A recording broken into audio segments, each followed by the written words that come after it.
Hello everyone, welcome to knowledge plus. इस video में आज हम लोग 22 जून 2020 के करंट अफेयर को देखने जा रहे हैं, जो कि बेस्ट होगा डिफरेंट न्यूज़पेपर से। तो आइए शुरू करते हैं आज का वीडियो। तो सबसे पहला न्यूज़ यहाँ पे एक पिक्चर के फॉर्म में है, जिसमें दिखाया है कि moon partially cover the sun during the annular solar eclipse. तो यहाँ पे एक वर्ड आया है एनुलर सोलर इक्लिप्स, उसके बारे में हम लोग जानेंगे।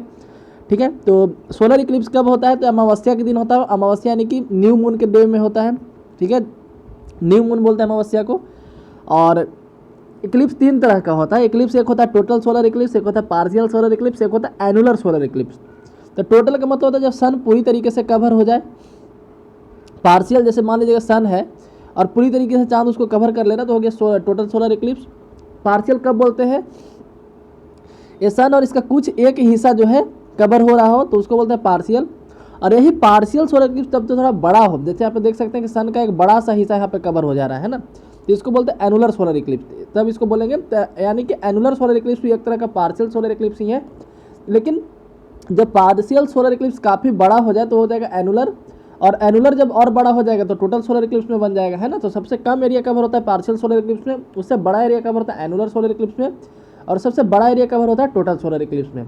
ये था सोलर इक्लिप्स के बारे में। आगे हम लोग दूसरे न्यूज़ की तरफ बढ़ते हैं। तो यहाँ पे एक न्यूज़ है कि ITBP जवान परफॉर्म योगा एट खारदुंगला। ठीक है, तो यहाँ से दो तीन जानकारी हम लोग को मिलता है। सबसे पहला जानकारी कि खारदुंगला कहाँ पे है? तो खारदुंगला लद्दाख में है। ठीक है, खारदुंगला कहाँ पे है? खारदुंगला लद्दाख में है। उसके अलावा इंटरनेशनल योगा डे कब मनाया जाता है? तो 21 जून को मनाया जाता है। अंतर्राष्ट्रीय योग दिवस 21 जून को मनाया जाता है। इसका रीज़न है कि 21 जून को नॉर्दर्न हेमिस्फीयर में सबसे बड़ा दिन होता है। और यदि इधर बात किया जाए तो ITBP के बारे में आप जान लेते हैं। ITBP का स्थापना हुआ था 24 अक्टूबर 1962 को। 24 अक्टूबर 1962 को इसका स्थापना हुआ था। इसका स्थापना 1962 में जो वार हुआ था, साइनो इंडियन वार, याद रखिए, चाइना और इंडिया के बीच में जो लड़ाई होता है उसको साइनो बोला जाता है। ठीक है, तो साइनो इंडियन वार जो हुआ था 1962 में, चाइना से रिलेटेड कोई भी चीज़ होता है उसको साइनो बोला जाता है। जैसे चाइना और इंडिया में कोई एग्रीमेंट हुआ तो लिखते हैं साइनो इंडिया एग्रीमेंट या फिर साइनो इंडिया ट्रेड, इस तरीके से। ठीक है, तो साइनो इंडिया वार जो हुआ था 1962 में, उसके बाद जो है इंडिया को ऐसा लगा कि एक स्पेशल बॉर्डर फोर्स बनाना चाहिए जो सिर्फ और सिर्फ तिब्बत के लिए रहेगा।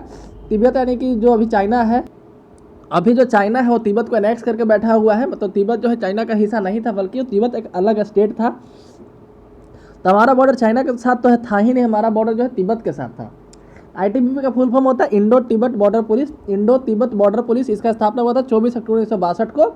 62 में जो साइनो इंडिया वार हुआ था उसके बाद हुआ था। ठीक है, तो यहाँ से तीन जानकारी हमको मिलता है। ITBP का स्थापना कब हुआ था, कहाँ पे काम करते हैं? तो इंडिया चाइना बॉर्डर पे काम करते हैं, मतलब कि इंडिया तिब्बत बॉर्डर पे काम करते हैं।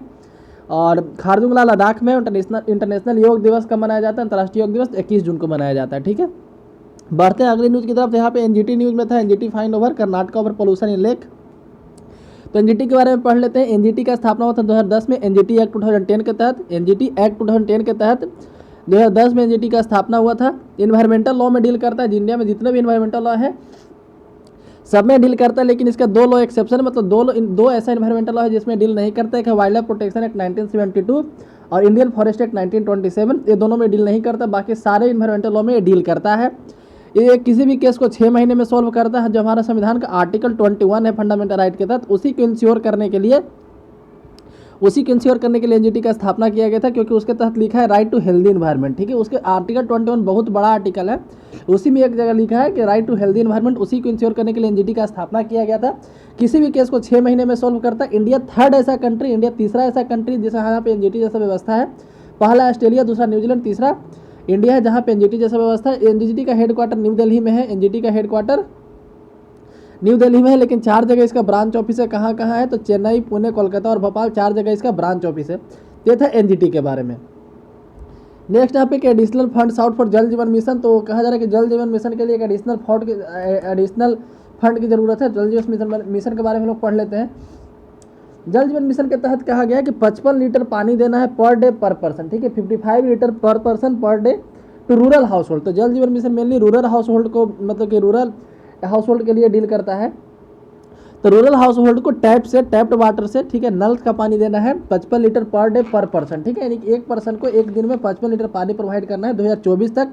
इसका टारगेट 2024 तक है, ये भी याद रखिएगा। और इसमें जो पैसा खर्च होता है 50-50 की रेशियो में। 50-50 कहने का मतलब कि स्टेट गवर्नमेंट और सेंट्रल गवर्नमेंट 50-50 पैसा लगाते हैं, लेकिन जो हिमालयन स्टेट है या फिर जो स्पेशल कैटेगरी वाले स्टेट हैं जिनको विशेष राज्य का दर्जा प्राप्त है, वहाँ पे पैसा 90 और 10 के रेशियो में होता है, मतलब 90 सेंट्रल गवर्नमेंट और 10 स्टेट गवर्नमेंट। ठीक है, तो कहा जा रहा है कि अभी इसमें एडिशनल फंड देने की ज़रूरत है। तो ये था इस न्यूज़ में। आगे बढ़ते हैं। यहाँ पे सबसे पहला न्यूज़ है कि स्मोकर सेट हायर रिस्क से गवर्नमेंट। तो गवर्नमेंट का कहना है कि जो स्मोकिंग करते हैं, जो सिगरेट या बीड़ी वगैरह पीते हैं, कोई भी किसी भी तरह का स्मोकिंग करते हैं, वो हायर रिस्क पे है कोविड-19 के प्रति। वैसा इस न्यूज़ में बताया गया कि कोविड-19 के प्रति हाईएस्ट रिस्क में है। और दूसरा न्यूज़ यहाँ पे कि हैदराबाद फर्म के DCGI note for generic remdesivir. तो हाल फिलहाल में काफ़ी अच्छा न्यूज़ यहाँ पे आ रहा है कि सबसे पहले एक आया डेक्सामेथासोन, जो बताया गया कि ये हमें जो है सीवियर पेशेंट को, मतलब कि जो हाई जिनको बहुत ज़्यादा कोविड-19 का खतरा हो गया है, उनके लिए डेक्सामेथासोन दिया जा रहा है। कल एक और न्यूज़ इस तरीके का था जो माइल्ड, मतलब कि माइल्ड टू मॉडरेट तक गया था, कि जिनको माइल्ड सिस्टम है या मॉडरेट सिम्टम है उनको उस तरह दवाई दिया जिसको फ्लेविफ्लू नाम था, है ना। कल जो आया था उसका फ्लेविफ्लू नाम था। आज एक और दवाई यहाँ पे रेमडेसिविर आया है। रेमडेसिविर जो काफ़ी पहले से हालांकि ये न्यूज़ में था रेमडेसिविर, और जो सॉलिडेटरी ट्रायल चल रहा है, अभी भी चल रहा है सॉलिडेटरी ट्रायल, ठीक है, वहाँ भी इसको यूज किया जा रहा है। तो रेमडेसिविर के बारे में देख लेते हैं। तो रेमडेसिविर जो है काफ़ी पहले से यूज हो रहा था, है ना, कोविड-19 के ट्रीटमेंट के लिए, और इसको मार्केट में अब लाया जा रहा है कोवी4 के नाम से। तो मार्केट में मिलेगा कोवी4 के नाम से। जो कल वाला न्यूज़ था वो फ्लेविफ्लू के नाम से मिलेगा। ठीक है, तो ऐसा नहीं कि मार्केट से हम लोग लेकर खाने लगेंगे इसको। काफ़ी महंगा टेबलेट है। कहा जा रहा है कि हर एक पेशेंट को जो है 100 ग्राम कहा जा रहा है कि कोवी4 will be available in 100 gram injectable with has to administer इन्फेरेंसली हॉस्पिटल। ठीक है, तो यहाँ पे प्राइस जो दिया गया 100 ग्राम का 5000 से 6000 का था। काफ़ी महंगा दवाई है, लेकिन कल जो आया था फ्लेविफ्लू वो सस्ता दवाई था, 103 रुपये पर टेबलेट के हिसाब से था। ठीक है, तो ये था इस न्यूज़ से। आगे बढ़ते हैं हम लोग। तो कहा जा रहा है कि SC hear to plea recall for order for staying पूरी यात्रा। तो जैसा कि 2-3 दिन पहले एक न्यूज़ डिस्कस हम लोग किए थे, आई थिंक 19 तारीख की न्यूज़ में आया था कि पूरी यात्रा को जो है रोक दिया गया है सुप्रीम कोर्ट के द्वारा। रथ यात्रा जो निकाला जाता है, तो हम लोग पूरी रथ यात्रा के बारे में जान लेते हैं। यहाँ पे तीन मंदिर जैसा निकाला जाता है ना, लकड़ी का बनाया जाता है, वुडन रथ बनाया जाता है, जहाँ पे 3 मंदिर जैसे होते। एक होते भगवान जगन्नाथ के लिए, जो वहाँ के चीफ डिटी हैं, वहाँ पे चीफ जो मूर्ति जो है, चीफ देवता जो है वहाँ के। उसके अलावा उनके भाई होते हैं बालभद्र, उनकी बहन होती है सुभद्रा। ये तीनों को रथ पे निकाला जाता है। ये होता कब है? तो आषाढ़ शुक्ल पक्ष द्वितीया। ठीक है, तो जैसे आज कल अमावस्या था 21 को, तो आज फर्स्ट डे है और 23 को सेकंड, यानी कि कल ये निकलने वाला रहता है। ठीक है, आषाढ़ शुक्ल पक्ष द्वितीया से लेकर आषाढ़ शुक्ल पक्ष दशमी तक के चलता है पूरा रथ यात्रा, यानी कि लगभग 9 दिन चलता है, आषाढ़ शुक्ल पक्ष द्वितीया से आषाढ़ शुक्ल पक्ष दशमी तक। तो सुप्रीम कोर्ट द्वारा रोक लगा दिया गया था। तो फिर से इधर पिटीशन दायर किया गया विश्व हिंदू परिषद के द्वारा। कहा कि जो भी कंडीशन होगा वो हम लोग फॉलो करेंगे, सोशल डिस्टेंसिंग को फॉलो करेंगे, आदमी की संख्या भी लिमिट किया कर दीजिए, लेकिन यात्रा को निकालने दीजिए। कहा जा रहा है 1918 में स्पेनिश फ्लू आया था, वो भी कोरोना वायरस जैसा महामारी था, उस समय भी नहीं रुका था, अंग्रेज के ज़माने में भी नहीं रुका था। तो आप इतना मतलब कि क्यों रोक रहे हैं? ठीक है, इसके अलावा कई पिटीशन भेजे गए, बीजेपी की तरफ से भी पिटीशन भेजे गए हैं। लोकसभा के जो पिछले जो भाजपा के राष्ट्रीय प्रवक्ता है संबित पात्रा, वो काफ़ी आप लोग चर्चित नेता हैं, इनके द्वारा भी पिटीशन दायर किया गया। पिछले बार पुरी से ही इलेक्शन लड़े थे। ठीक है, तो इस तरह का दलील इधर से दिया गया है और आज इस पर सुनने वाला है ना, SC जो है दोबारा इस पिटीशन को सुनने वाला है और फैसला देगा।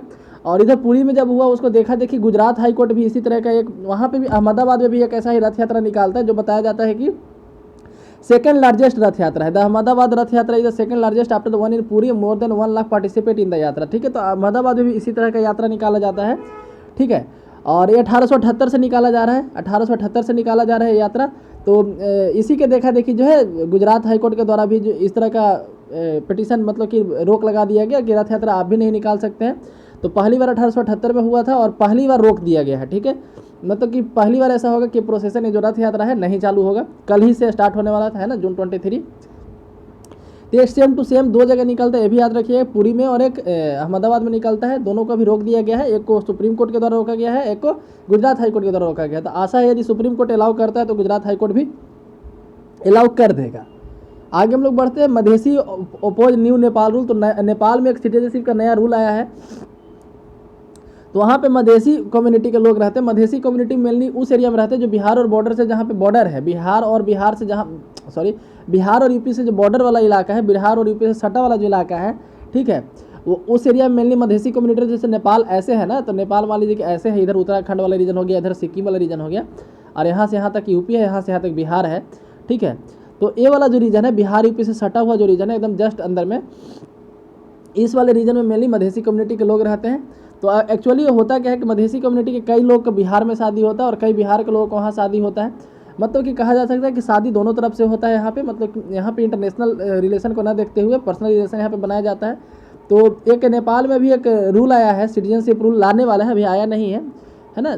नेपाल प्लेन्स है वो पोज द प्लान है ना, अभी प्लानिंग किया गया ऐसा चेंज, ठीक है, सिटीजनशिप रूल, जिसमें कहा गया है कि यदि कोई इंटरनेशनल लेडीज आती है, इंटरनेशनल वीमेन आती है, मेन के लिए कोई चेंज नहीं होगा। मतलब कि वहाँ का यदि वहाँ का कोई मेन, ठीक है, कहीं भी शादी कर ले उसके लिए कोई चेंजिंग नहीं होगा।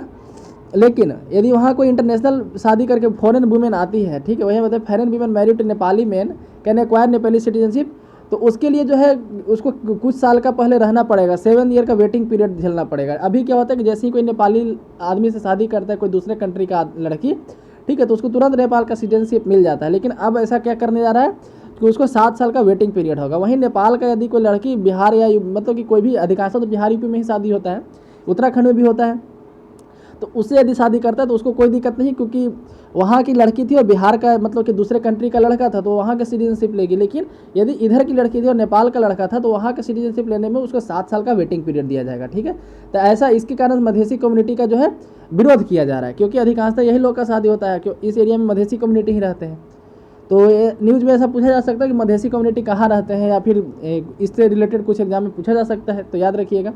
नेक्स्ट है कि इवन गोंडेल लंगूर सफर फोर्स्ड एबॉर्शन इन्फेंटिसाइड। तो ये दोनों वर्ड से आप परिचित होंगे। पहले इन्फेंटिसाइड बोलते हैं जब किसी इन्फेंट का हत्या कर दिया जाता है, इन्फेंट यानी छोटे बच्चे का हत्या कर दिया जाता है, नवजात शिशु जिसको बोल सकते हो। और एबॉर्शन यहाँ पे फोर्स्ड एबॉर्शन मतलब ज़बरदस्ती एबॉर्शन कराना। तो कहा जा रहा है कि गोल्डन लंगूर इस तरह का एक जानवर है, इसका भी होता है। तो इसका कैसे होता है, मतलब कि इसका ये नहीं है कि कोई खास एक आदमी जाकर के इसका यहाँ पे एबॉर्शन कर रहा है, ठीक है। एक्चुअली यहाँ पे न्यूज़ एक तरह से कटाक्ष किया गया है गवर्नमेंट के डिसीजन के ऊपर कि ये जहाँ पे रहते हैं मेनली असम वाला एक इलाके में पाए जाते हैं, मानस नेशनल पार्क में पाए जाते हैं। तो यहाँ से एक न्यूज़ ये भी मिलता है कि मानस नेशनल पार्क कहाँ पे है, तो असम में है, ठीक है। तो कहा जा रहा है कि इंडेंजर्ड स्पेसीज ऑफ मंकी, तो मंकी का एक इंडेंजर्ड स्पेसीज है। गोल्डन लंगूर का IUCN स्टेटस इंडेंजर्ड है, ये भी याद रखिएगा। कहाँ कहाँ पाया जाता है, तो only in Assam and parts of Bhutan, ठीक है, असम में और भूटान में पाया जाता है, ठीक है। तो यहाँ पे कहा गया कि जहाँ पे रहते हैं उस एरिया से एक्चुअली हुआ क्या है कि बहुत सारा तार, बिजली का तार यहाँ से पास कराया गया है, जिसके ये लोग जो है पेड़ पे रहते हैं। ये लोग कुत्ते से काफ़ी ज़्यादा डरते हैं, डॉग से जो है, ये जो गोल्डन लंगूर है डॉग से काफ़ी ज़्यादा डरते हैं। तो इसके कारण से हमेशा पेड़ पे रहते हैं, ठीक है, इसके कारण से हमेशा पेड़ पर रहते हैं और पेड़ के सबसे ऊपर वाला जो पोर्शन होता है वहाँ रहते हैं। एक्चुअली हुआ क्या है कि वहाँ से इलेक्ट्रिक वायर पास किया गया है, ठीक है, तो जिसके कारण से इलेक्ट्रिक शॉर्ट के कारण ये लोग कई बार मतलब कि इलेक्ट्रिक के कारण सट जाते हैं और उसमें इनका मौत हो जाता है, ठीक है। तो यहाँ पे वही बताया कि electrocution has killed the monkeys in groups, ठीक है। तो इसीलिए यहाँ पे बताया जा रहा है कि इसका एक तरह से फोर्स्ड एबॉर्शन हो गया या फिर इन्फेंटिसाइड हो गया। यदि कोई प्रेग्नेंट थी गोल्डन लंगूर तो उसका बच्चा भी उसमें मर जाएगा, तो इसीलिए यहाँ पे बोला गया कि फोर्स्ड एबॉर्शन एंड इन्फेंटिसाइड, ठीक है। तो इस तरीके से आप देख सकते हैं। तो एक बार और याद रखिए गोल्डन लंगूर के बारे में कि पहली बार मनरेगा का फ़ायदा लेने के लिए, जैसे मनरेगा का यूज कहाँ किया जाता है, तो कोई इंफ्रास्ट्रक्चर डेवलप करने के लिए, इंफ्रास्ट्रक्चर डेवलप यानी कि नहर बनाने के लिए या फिर पुल बनाने के लिए या फिर कहीं खुदाई वगैरह करने के लिए, तालाब बनाने के लिए, ठीक है। इन मनरेगा के तहत ऐसा काम लिया जाता है जहाँ पे कुछ कंस्ट्रक्शनल वर्क हो। लेकिन प्लांटेशन कराने के लिए पहली बार लिया गया था कि असम के जंगलों में, मानस नेशनल पार्क के खास करके जंगलों में पेड़ लगाए गए थे मनरेगा वर्कर्स के द्वारा, ठीक है। मनरेगा के तहत वर्कर्स के द्वारा पेड़ लगाए गए थे। तो पहली बार ऐसा हुआ था कि प्लांटेशन कराया गया मनरेगा वर्कर्स के तहत, क्योंकि प्लांटेशन उस क्षेत्र में नहीं आता है, लेकिन असम गवर्नमेंट उसको मनरेगा वर्कर से प्लांटेशन करवाया, खास करके गोल्डन लंगूर के लिए। तो एक एग्जाम में पूछा गया है कि पहला जानवर कौन सा है जो मनरेगा के तहत बेनिफिशियल हुआ है, ठीक है, तो गोल्डन लंगूर है, क्योंकि इसी के रहने के लिए खास करके वहाँ पे पेड़ लगाया गया था मनरेगा वर्कर्स के तहत, ठीक है। तो ये भी पूछा जा सकता है। इसका IUCN स्टेटस इंडेंजर्ड है, ये भी याद रखिएगा, ठीक है। और पाया कहाँ जाता है, तो असम और भूटान में पाया जाता है। नेक्स्ट जहाँ पे एक model village scheme hit buy back of interest fund. तो कहा जा रहा है कि मॉडल विलेज स्कीम एक सांसद आदर्श ग्राम योजना चलाया गया था प्रधानमंत्री जी के द्वारा, ठीक है। तो वो कहा जा रहा है कि वो काफ़ी ज़्यादा पीछे, मतलब कि वो स्कीम सक्सेस नहीं कर पाया। उसका 2 रीज़न बताया गया कि पहला तो इंटरेस्ट का कमी, सांसद को कोई इंटरेस्ट ही नहीं उस योजना को लागू करवाने में, और दूसरा फंड का कमी। तो इसके बारे में हम लोग पढ़ते हैं सांसद आदर्श ग्राम योजना के बारे में। तो ये याद रखिए मिनिस्ट्री ऑफ रूरल डेवलपमेंट के द्वारा ये चालू करवाया था, मिनिस्ट्री ऑफ रूरल डेवलपमेंट के तहत इसको चालू करवाया गया था। इसके तहत था क्या कि एमपी जो है, हर एक एमपी अपने एरिया से, अपने कंस्टिट्यूएंसी से एक गांव को गोद लेंगे, ठीक है, अपने कंस्टिट्यूएंसी से एक गांव को गोद लेंगे, लेकिन वो गांव उनका नहीं होना चाहिए, उनका ससुराल नहीं होना चाहिए, या फिर उनका नज़दीकी रिलेटिव का नहीं होना चाहिए, मतलब उनके भाई का ससुराल या बहन का ससुराल, ठीक है, या फिर बेटा बेटी का वहाँ पे ससुराल या घर, इस तरीके का नहीं होना चाहिए, ठीक है। तो काफ़ी वहाँ पे रेस्ट्रिक्शन था कि एक कंस्टिट्यूएंसी में आपको एक गांव गोद लेना, और ऐसा गांव गोद लेना है जहाँ पे आपका किसी भी तरीके के रिलेटिव नहीं रहते हो, ठीक है। तो पहला बात तो गांव सिलेक्शन में काफ़ी लोगों को प्रॉब्लम होने लगा, क्योंकि एक कंस्टिट्यूएंसी में अधिकांशतः गांव में कोई ना कोई रहते थे उस एरिया में, ठीक है, या तो उसके भाई का ससुराल वहाँ होता था, या फिर उसका होता था, या फिर और भी बेटा बेटी का वहाँ पे ससुराल वगैरह हो जाता था।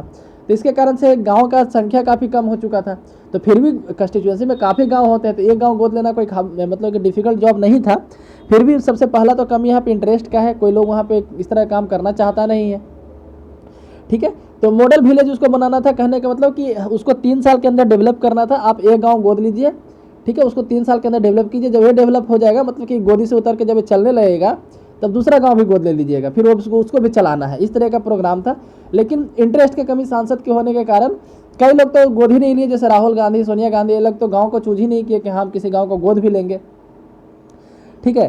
तो और भी कई, यहाँ तक कि बीजेपी के भी कई मेंबर हैं जो गांव को गोद नहीं लिए थे। प्रधानमंत्री के द्वारा लिया गया था वाराणसी का एक फुलवड़िया शायद गांव का नाम था, उसको लिया गया था, हम कंफर्म नहीं, आप चेक कर लीजिएगा, ठीक है। और वहाँ पे काफ़ी ज़्यादा डेवलपमेंट हुआ है, वहाँ पे वो गांव काफ़ी ज़्यादा डिजिटल भी बन चुका है, गांव में अच्छे अच्छे, तो एक्चुअली वो प्रधानमंत्री का गाँव था, तो उसको तो उतना डेवलप होना बनता भी है। तो यह बताया गया कि पहला बात तो फंड का कमी था, दूसरा इंटरेस्ट का कमी था। तो सांसद आदर्श ग्राम योजना के बारे में याद रखिए कि मिनिस्ट्री ऑफ रूरल डेवलपमेंट के द्वारा आया था, ठीक है। आगे बढ़ते हैं हम। तो आज के न्यूज़ डिस्कशन में इतना ही। यदि वीडियो पसंद है तो लाइक करें, चैनल को सब्सक्राइब करें। धन्यवाद।